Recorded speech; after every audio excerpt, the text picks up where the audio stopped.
The buzz of plane engines whirred overhead as the sailors lay in wait. They'd worked quickly and tirelessly to disguise their ship with the foliage around them, all for this moment. The bombers, unified in a triangular formation, searched with the intent to destroy. Knowing the fate of their ship and themselves were at stake, the sailors held their breath and prayed. Was their ship camouflaged well enough to save their lives?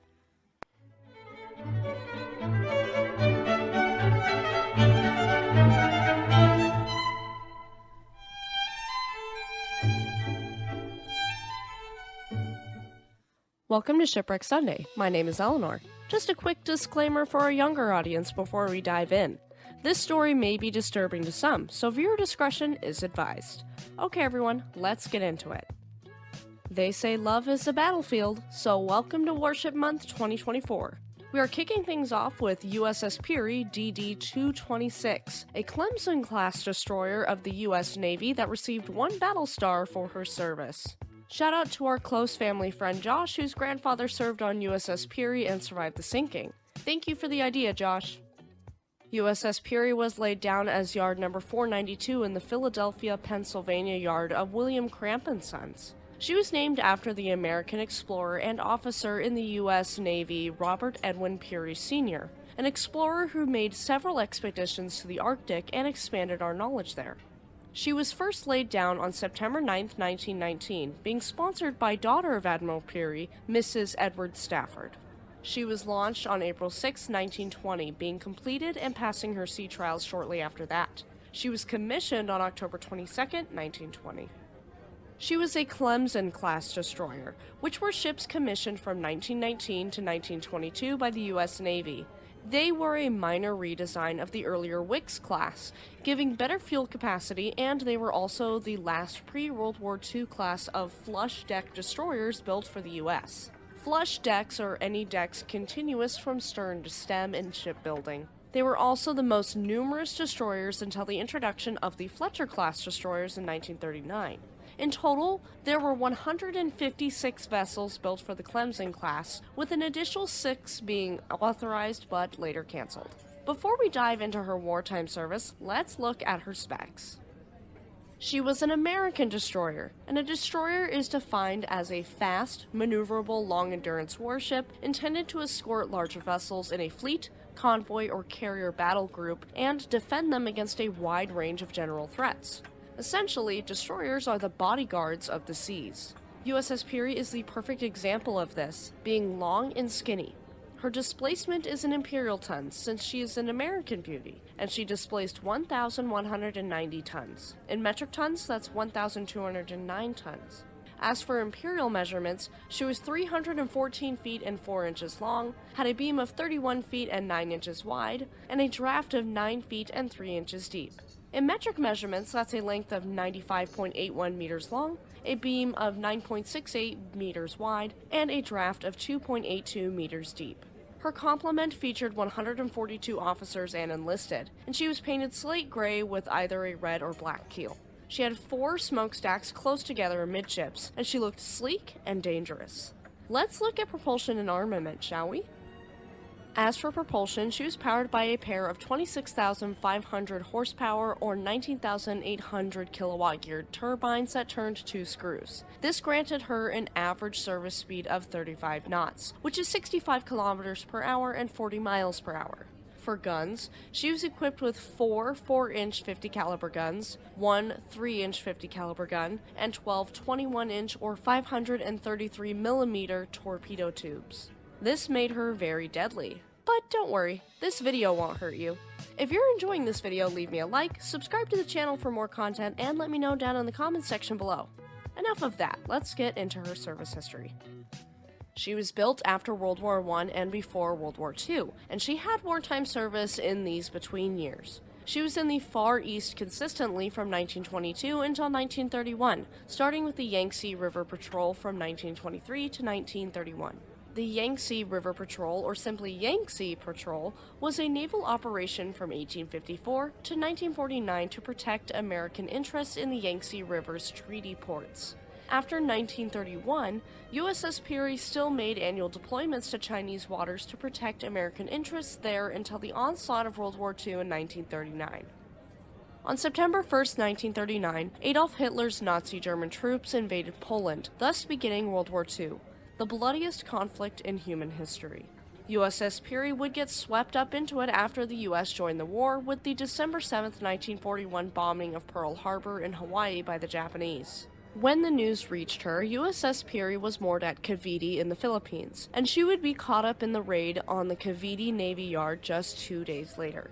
Early in the afternoon on December 10, 1941, more than 52-engine high-level bombers swooped in over Cavite. They were high enough in the sky to avoid the range of anti-aircraft fire, and so they were able to practically destroy the entire base. She was tied at a small pier, taking one bomb in the forward part of the ship, and this damaged the forward stack and superstructure, killing 8 men. Soon, a bigger problem began. Fires spread in a torpedo overhaul shop on the wharf beside her that set off torpedo warheads. Luckily, she was towed out by USS Whippoorwill, and Whippoorwill and USS Pillsbury used their fire hoses to put out the fire in a matter of 5 minutes. In this engagement, USS Peary's commanding officer, Commander H.H. Keith, was injured and later relieved by Commander J.M. Birmingham.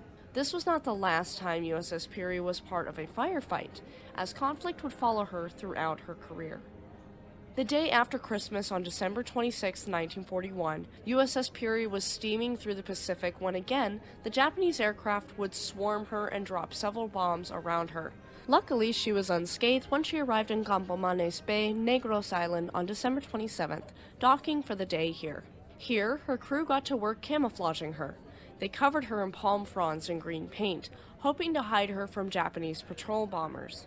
Luckily, it worked, and 5 bombers passed above them while they waited with bated breath. The bombers passed by that morning without any issue, and when darkness came over the island, USS Peary slipped out through the Celebes Sea for the Makassar Strait.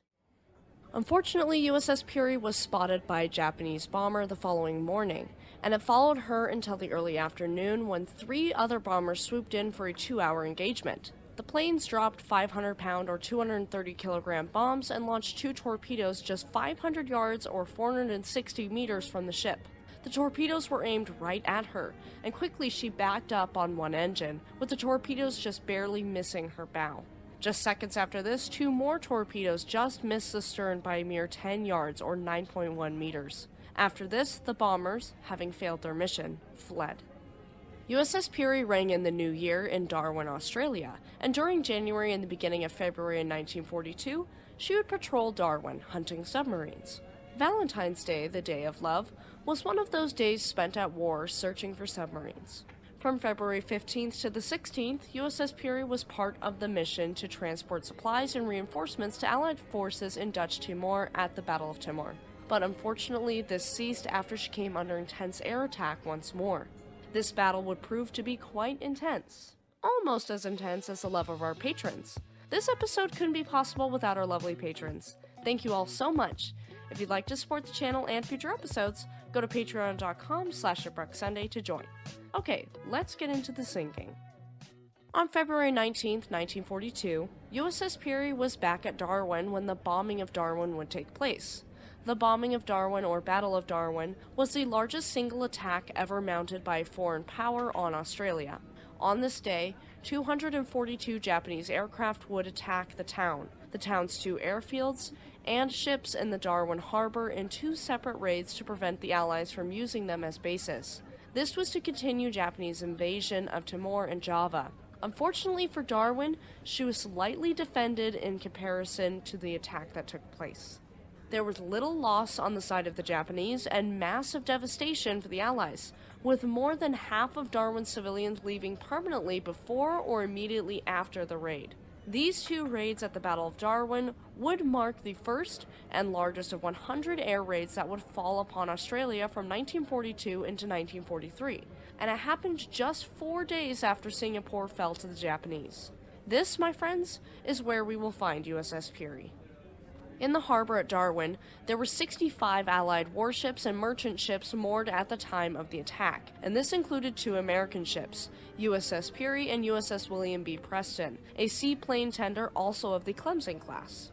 In addition to the 65 ships in port, 2 American Army supply ships, Don Isidro and Florence D., were near Bathurst Island heading toward the Philippines with arms and supplies on the morning of the raid. The raid was conducted by aircraft launched from aircraft carriers, mostly from the 1st Carrier Air Fleet commanded by Vice Admiral Chuichi Nagumo.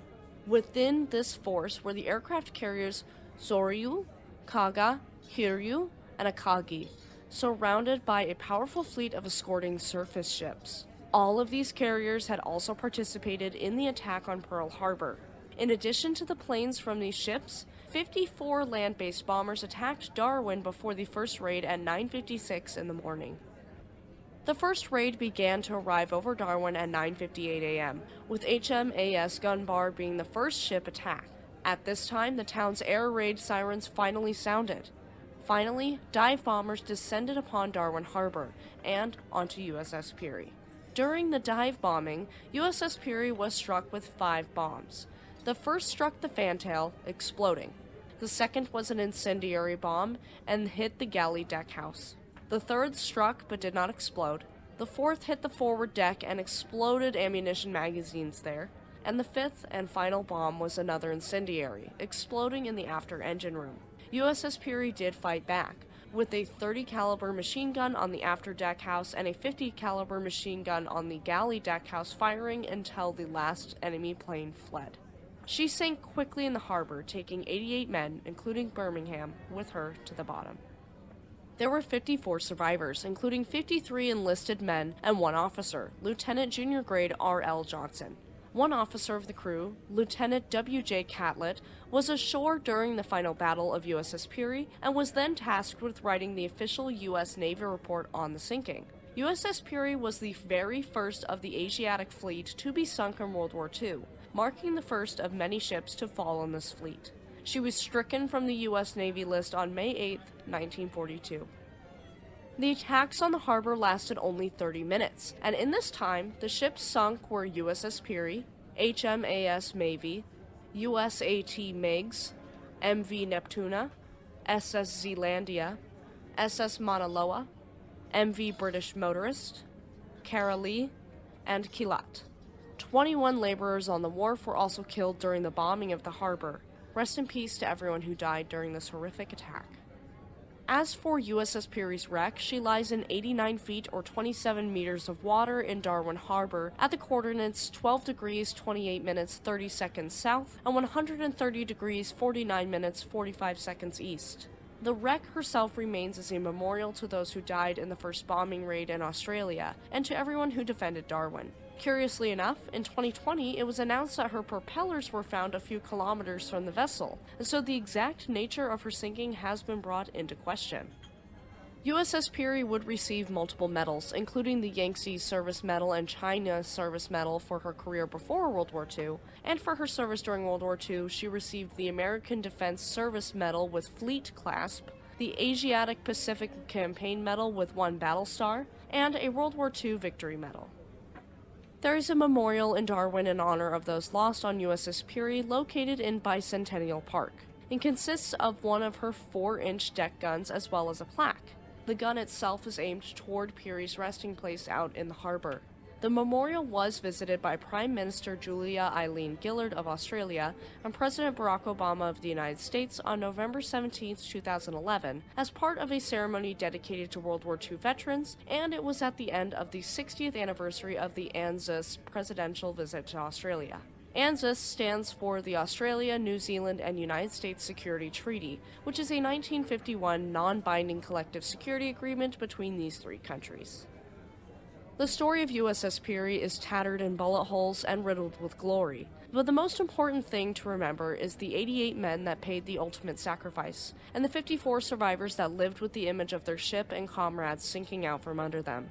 To them, thank you for your service and rest in peace.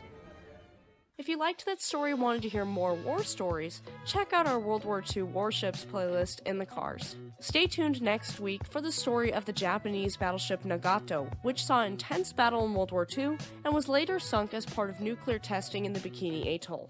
Thank you for tuning into Shipwreck Sunday. Have a great week, and we'll see you next time.